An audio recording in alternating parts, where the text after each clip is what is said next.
Ayan, dito lang tayo sa malapit sa bahay. Meron itong parang lake.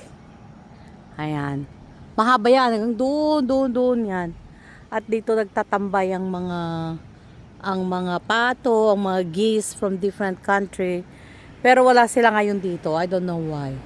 Baka nasa ibang mga locations sila. They like to stay in water. Kasi ang dami na kasing mga water lilies dito. So malapit lang ito sa bahay namin. As in, lapit-lapit lang. Nilalakad. Hi. So, magandang Sabado ng hapon. Mula dito sa Cherry Hill, New Jersey. Dito po tayo ngayon. At day off. Kaya pwedeng magtambay ng konti. Mag-relax ng konti. Yan, kailangan ilapit ko tong cellphone kasi yung tawag ito. Wala akong microphone. Yan, sandali lang Lagay ko lang yung stand niya. Ayan. Actually po, nag-video na ako kanina sa lake. Kaso lang, dinilit ko at babaguhin ko. First time kong gagawin ito. Kasi, I'm thinking na pag yun ang ipapublish ko, yung una kong ginawa is baka marami kasi yung mga hindi tinatapos ang video. So, ulitin ko na lang. Please po, panoorin niyo muna ang buong video. Huwag po kayong tumitigil sa narinig nyo and then i-stop nyo na doon.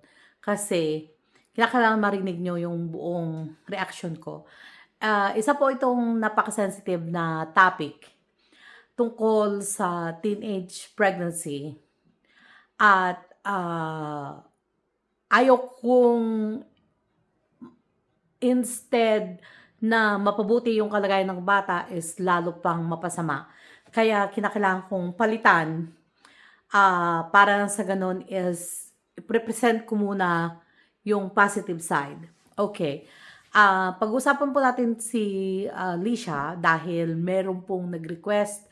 Nag-post ako kaninang umaga kung anong topic or sino or anong video ang gusto niyong reactionan ko. At isa sa mga nag-comment ay gusto si Lisha ang reactionan ko. And sabi niya, paki-reactionan si Lisha. Meron na siyang sponsors and then buntis pala. I'm so disappointed. Ganun po yung pagkasabi sa comment. Kaya yun ang gusto kong talakayin sa gabing ito. Today is Saturday, 8:30 na po ng gabi. Again, like I said, nauna akong nag-video doon sa lapit dito na park, lake. Kaya lang palitan natin. So, una po, ulitin ko yung sinabi ko kanina, please watch the whole video bago po mag-reaction or mag-comment. Para na sa ganun is mapanood nyo talaga kung ano ba talaga yung nilalaman ng video na to. Again, like I said, this is a very sensitive topic.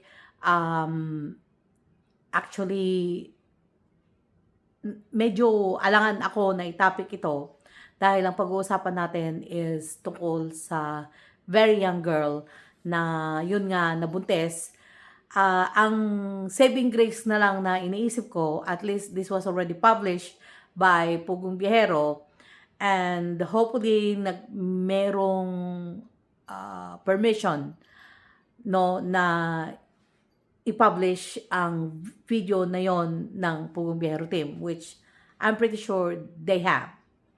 Again, like I said, this is a very sensitive topic at mahirap kasi ito kasi ilang taon lang si Lisha, di ba, no? At unang-una, wag po natin siyang i-bash. Wag po tayong ma-disappoint sa kanya. Yes, nandun na tayo. So, ang kwento sa mga hindi nakapanood, hopefully panoorin niyo po yung video ng Pugong Biyahero. A month ago, so nakita sila ni Sir Paul, nakita si Lisha na pinagkakasundo kay Tantan, which si Tantan is laging nakakasama ni na Sir Paul pag pumupunta sila sa part na yon ng Davao at siya yung kanilang, tama ba? Siya yung nagiging guide nila, interpreter nila, and then napag-alaman nila na pinagkakasundo siya kay Lisha. So then, kumbaga, na-stop yon because willing naman silang mag-aral na parehas. Gusto ni Tantan na mag-aral, gusto ni Lisha na mag-aral, at kung pwede, ayaw pang mag-asawa. Yun ang the last video a month ago. Now, few days ago, may lumabas that was 2 days ago, may lumabas na video na nagising ako actually.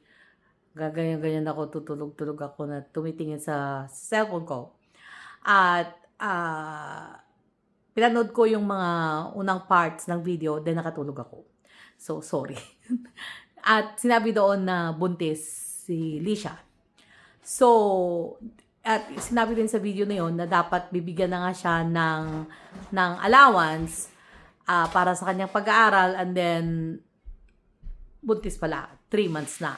So, ibig sabihin, nung una siyang nakita, 2 months pala siyang buntis, and then either hindi ko alam kung alam na niya that time na buntis siya or hindi pa niya alam.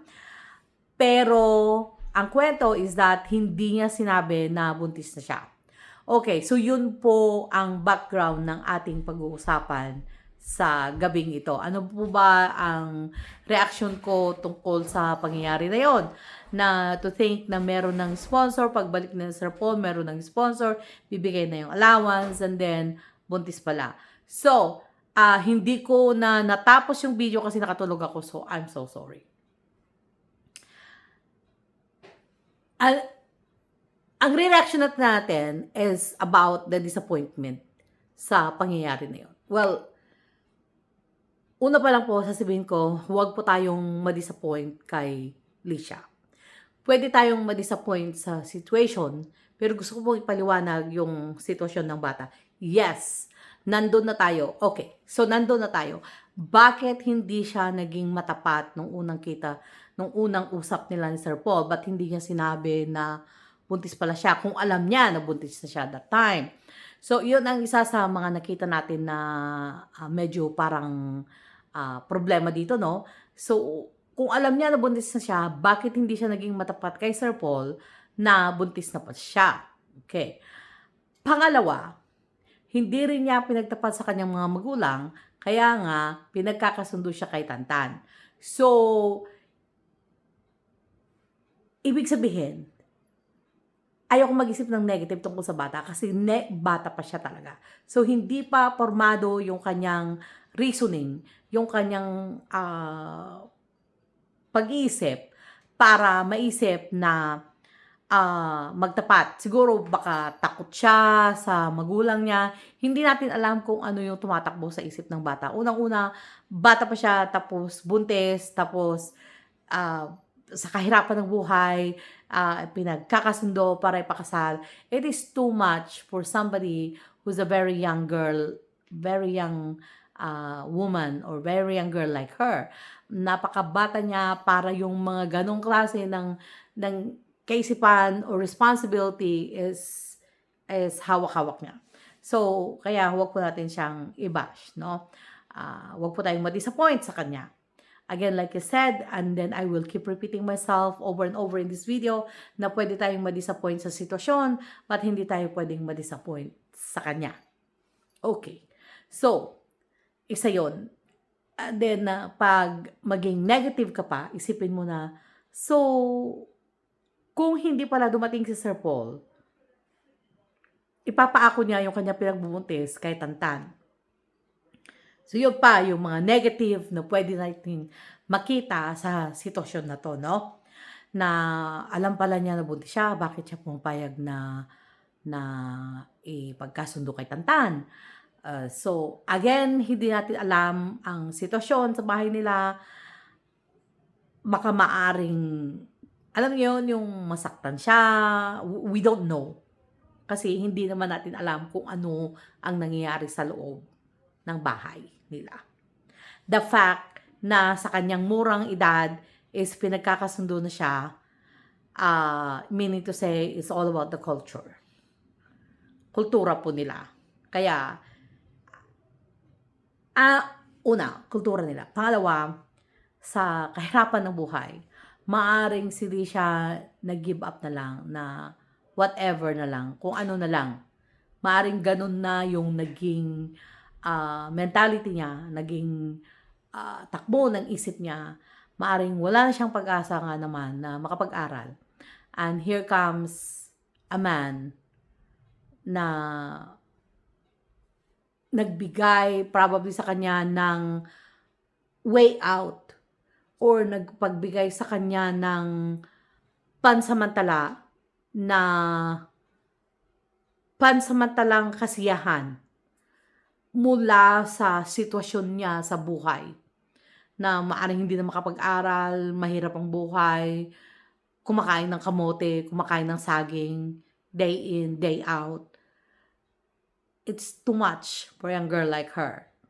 And then, may dumating somebody na promise her probably or made her feel better, pinaganda yung kanyang, nagparamdam sa kanya ng maganda, and then, that's it, bumigay. So again, hindi natin siya pwedeng i-bash on that situation. Because that time, she didn't have a choice. Wala pa si Sir Paul that time. Siguro, iniisip niya this time na kapag dumating siguro si Sir Paul prior to her pagbubuntis, I would like to think, parang gusto kong isipin na pipiliin niya ang mag-aral at pipiliin niya ang mas magandang kinabukasan kesa sa mabuntis. But, again, for now we call it's too late. I don't know kung ano ang magiging desisyon ng sponsors, kung kahit pabuntis, ipagpapatuloy pa rin ang pag-sponsor sa kanya, I don't know.